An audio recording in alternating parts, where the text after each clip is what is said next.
You will see that there is an example that has been done for you. On this occasion only, the conversation relating to this will be played first. Silverton Hall event booking. Jenny speaking. How can I help you? Oh, hi. I'd like to book the hall for an event that I'm planning to hold. What date did you have in mind? Well, I was hoping for the 15th of January. The man wants to make the booking for the 15th of January. So 15th January has been written in the space. Now we shall begin. You should answer the questions as you listen, because you will not hear the recording a second time. Listen carefully and answer questions 1 to 6. Silverton Hall event booking.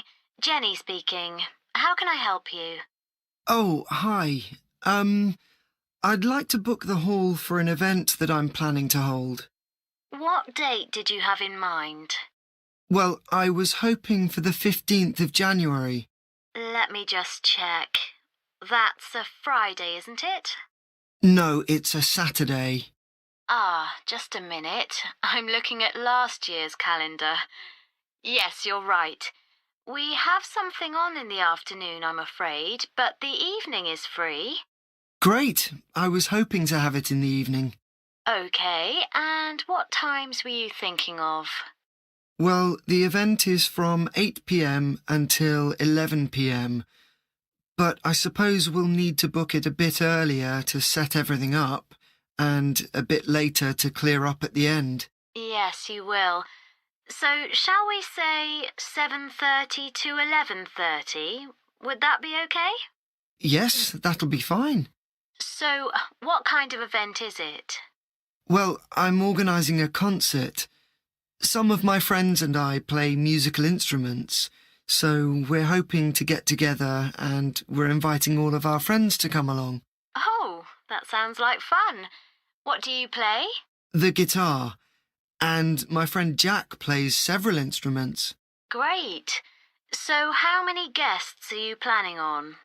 Well, I'm not sure, but probably about 60. That's fine. Thanks. Can I just mention that some of them are disabled? I assume that'll be all right and that access won't be a problem? Of course. We have special facilities and we've made some improvements recently as well. Great. So what about food? Do you have any thoughts on that? Yes, I thought we'd have something simple.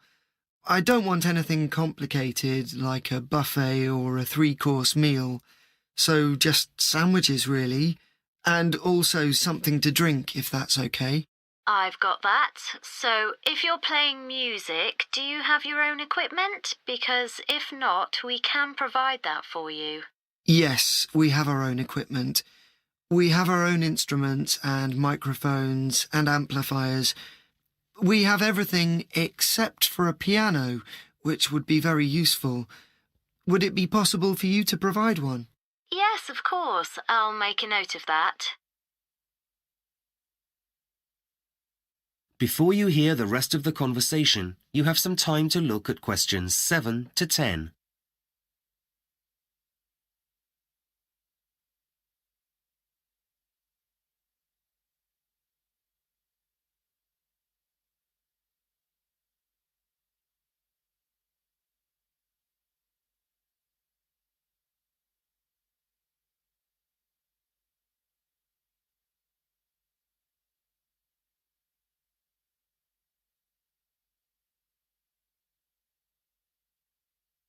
Now listen carefully and answer questions 7 to 10.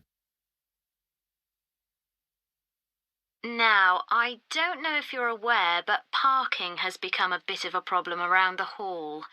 Well, actually, it's a problem all over the centre of town. And so we do offer some transport solutions. Oh, well, we were planning on driving to the hall. I wouldn't recommend that. We do have a coach that will pick everyone up and take them home at the end of the evening. It costs a bit extra, but does work out cheaper than taking taxis. Would you be interested in that? Yes, please. And I guess that would be easier than trying to park all our cars. It certainly would. Now, I think I have all the details. Let me just add up the costs. That comes to £250, but I'll reduce it to £225 as we have a 10% discount from now until March. Well, that's great. Thank you so much. And now I just need a contact name. I guess that would be you, right? Yes, that's right. It's Rob. Okay. And your family name? It's Yesowski. I'll spell that for you. It's Jezowski.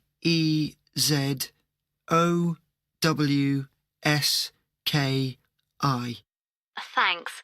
And do you have a contact number? Oh, yes. Hang on a minute. I haven't memorised it yet. Yes, here it is. It's 07232 855 496. Great. I think that's everything for now. I look forward to seeing you on the 15th of January. OK, thanks. Bye for now. That is the end of section 1. You now have half a minute to check your answers.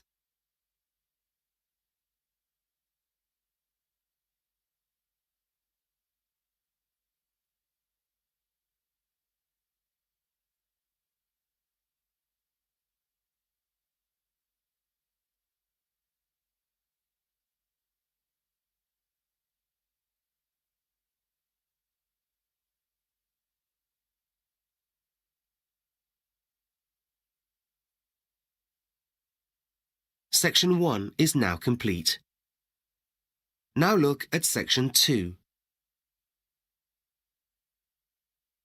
Section 2.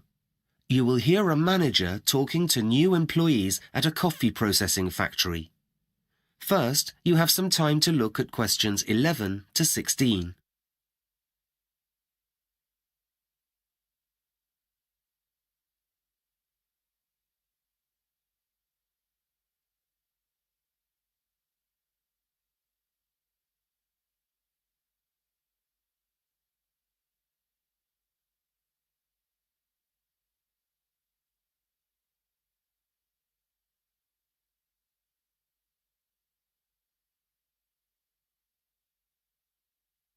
Now listen carefully and answer questions 11 to 16. Welcome to Coffee Incorporated, where you'll be starting work next week. Today's all about orientation, so first I'm going to talk you through the coffee processing that we do here at the factory.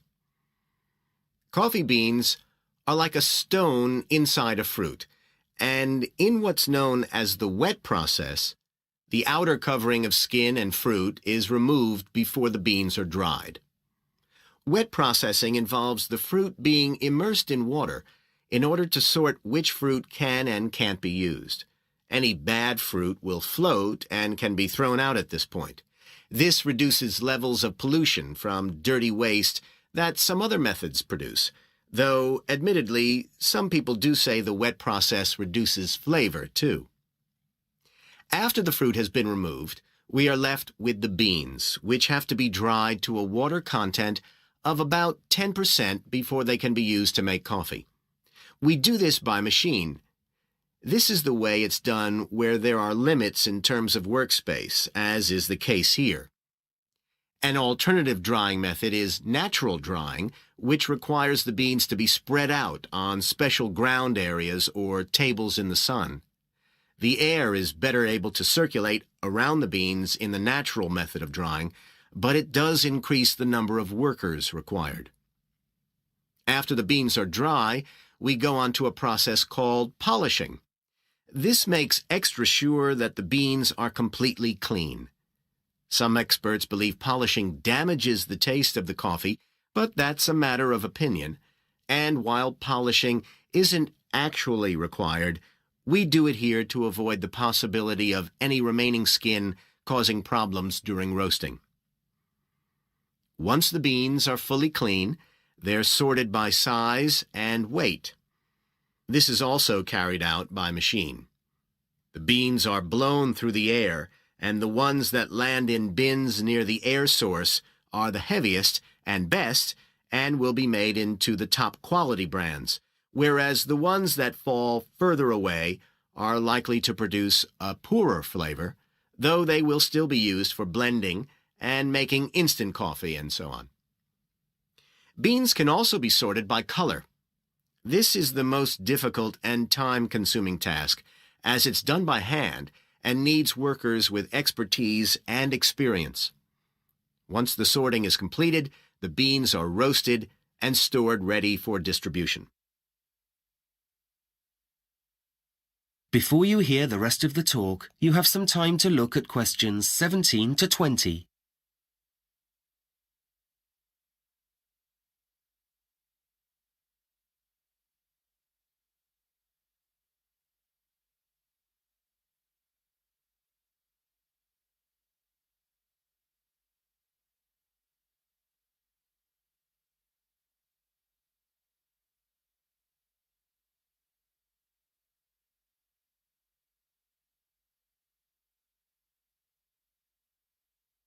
Now listen carefully and answer questions 17 to 20. In a moment, I'm going to take you on a tour of the building and we'll see where all of those processes take place. First, I'll take you through to reception, where you'll sign in and out each day. This is important for fire regulations. That's located next to the visitor center, where we hold tours for the public. Do pop in one afternoon when it's open. As well as seeing the working part of the factory, we have a treat for you, and that's the tasting room, where you'll get to try some of the products we make and which we sell a selection of in our staff shop. These are available to staff at a discount. For one day only, you can choose something there for free as our welcome to you. Ordinarily, we'd finish the tour with lunch in the staff canteen. It's being repainted at the moment, so we'll have some sandwiches here in the training room instead. I'm going to hand you out some protective clothing in a moment. Good to see you're all wearing sensible shoes, which we requested for the tour, so thank you for that. There are some caps in the basket near the door over there. Please collect one, even if you have very short hair. They're essential in all food production areas these days. We won't be handling anything today, though ordinarily you'll be wearing gloves to work with the beans. In a moment, I'm going to hand you out a badge with your name on. This is so we can get to know each other better. And hopefully, you've all remembered pen and paper, as I'll be giving you plenty of information to make a note of. That is the end of section 2. You now have half a minute to check your answers.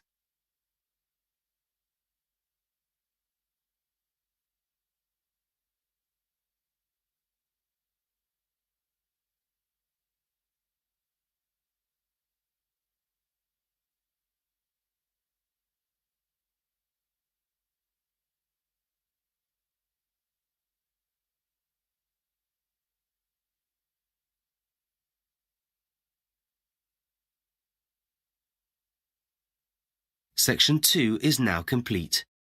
Now look at section 3. Section 3. You will hear a student called Tim discussing his dissertation proposal with his tutor. First, you have some time to look at questions 21 to 26.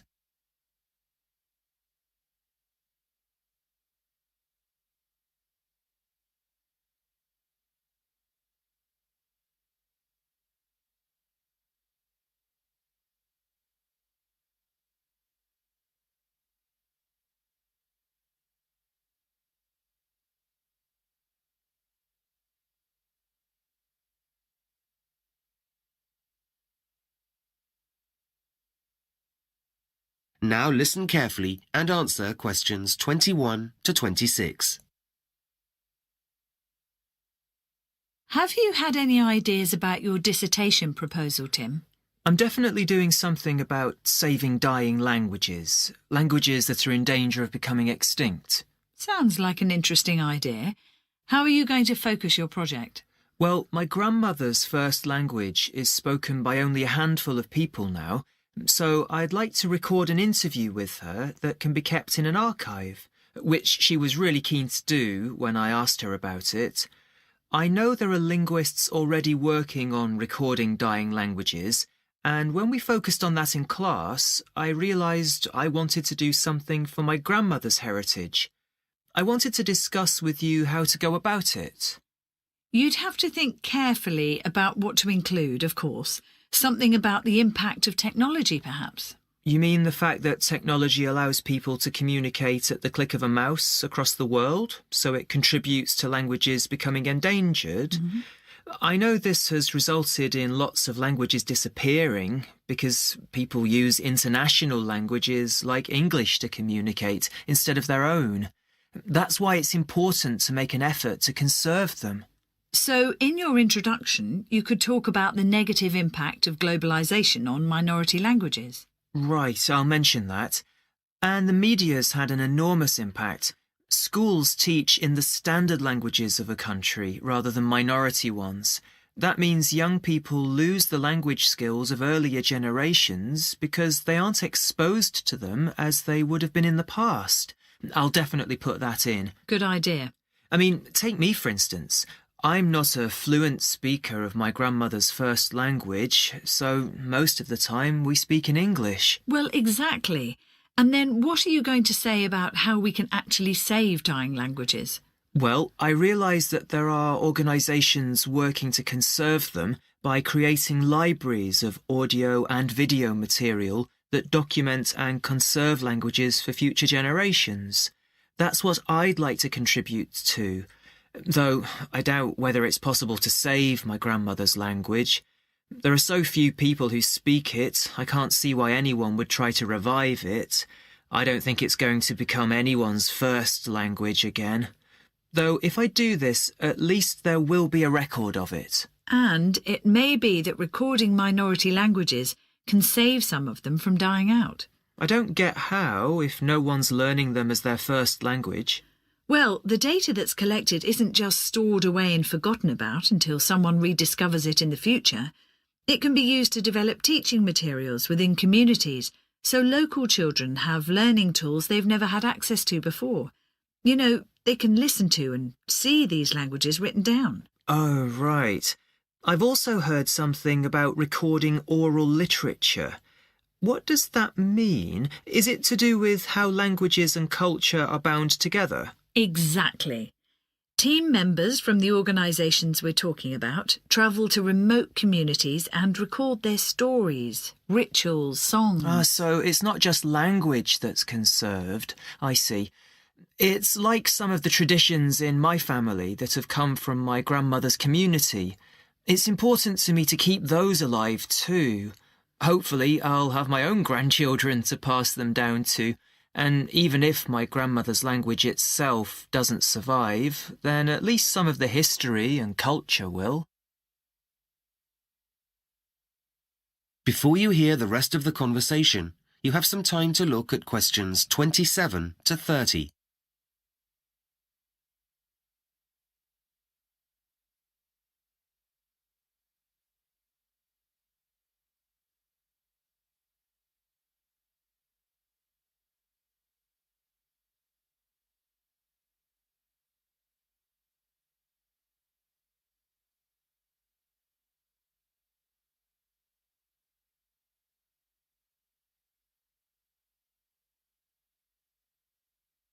Now listen carefully and answer questions 27 to 30.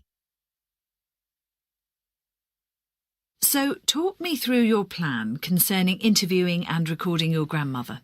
I want it to be useful. I'm not sure what I should be asking her to talk about that's going to get the best language samples. Well, let's discuss a few options. You don't really need to look at what linguists have already done in terms of translating your grandmother's language into English. As you speak the language, to a certain extent, it would be better for you not to use English. You want to collect samples of her speaking in her first language rather than asking her to translate things. So, once I've got some recordings, should I concentrate on looking at grammatical forms? Well, not necessarily. A better approach would be to focus on certain words, especially those for things which people don't use anymore, like in the home or on a farm.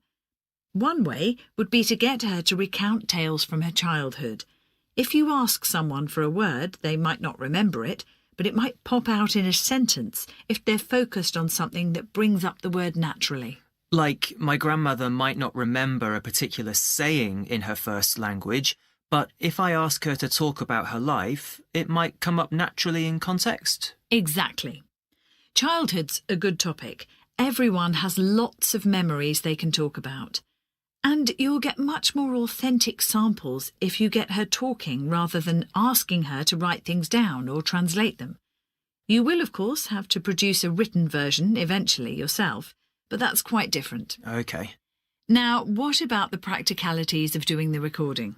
I thought I'd do a few shorter meetings rather than one long one. I read something about that giving me some time to think about what we've spoken about, and then I'll have a chance to clarify stuff afterwards. Good, yes. Let the audio run and listen to it the same day. If you leave too long between recording and listening, there might be some things you don't remember properly. It's not necessary to make a written record of it straight away, though. Right. Do you think it might help to say when and where we did the interviews? Without doubt. But keep it small scale so it's easier to manage. Covering as much as you can seems like a good idea. It could lead to confusion, though. Yes, I get that. That is the end of section 3. You now have half a minute to check your answers.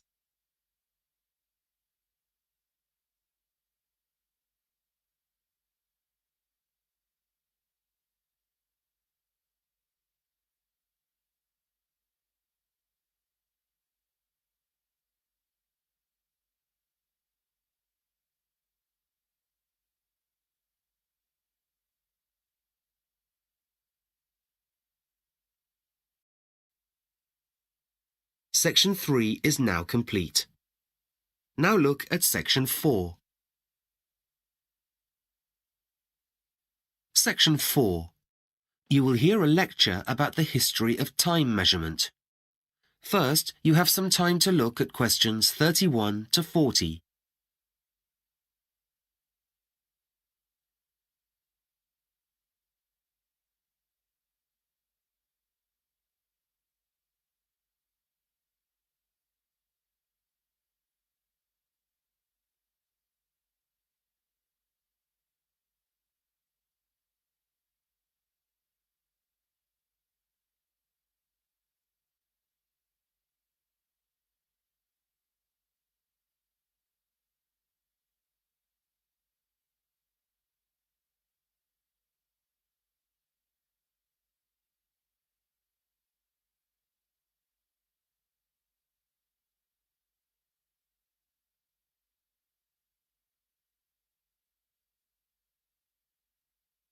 Now listen carefully and answer questions 31 to 40. Hello. Today, I'm going to be talking about the history of the measurement of time, something we all take for granted now. These days, we're able to measure time extremely accurately, and there's global agreement on what the time is anywhere in the world. But of course, this has not always been the case. So, when and how did it all begin? Well, we can tell that prehistoric people from 30,000 years ago were aware of the changes of the moon as time went by.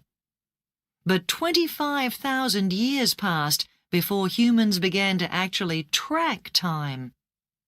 There is credible evidence for this from around 5,000 years ago, and they did this by observing not just the movement of the sun, moon and stars, but by measuring where these were in relation to the Earth and, in particular, where these were in relation to the horizon. This was known as horizon tracking. For example, they noted the position on the horizon of the sun at sunrise and sunset, and how these positions changed throughout the year. From this, they were able to predict when the longest and the shortest days of the year were. Initially, this measurement was quite inaccurate and relied on suitable natural markers being on the horizon, such as hilltops, trees, etc. But measurement became more accurate and detailed when certain communities built markers specifically to view how the positions of the sun and moon related to them. One of the best remaining examples of these is Stonehenge in England, which consists of a number of very large stones arranged in a circle. Okay, so let's have a look at the first clocks. It wasn't until around 1400 BC that the first primitive clocks were used to measure length of time. These were water clocks, and time was measured by filling a bucket with water which had a small hole in the bottom of it. As the water dripped out, the water level went down, marking the passage of time. Early civilizations also used the sun to measure time. Sundials were used to cast a shadow from the sun onto a horizontal surface marked with lines indicating the hours of the day. As the sun moved across the sky, the direction of the shadow moved across the dial, and the time could be read. Early time measurement in China and Japan also involved the burning of incense sticks. The longer the stick, the longer it burnt, and so standard lengths were used to measure lengths of time. Sometimes a stick with a different smell was burnt at a certain point in the day, and workers would know when to move on to the next task because of the change in incense.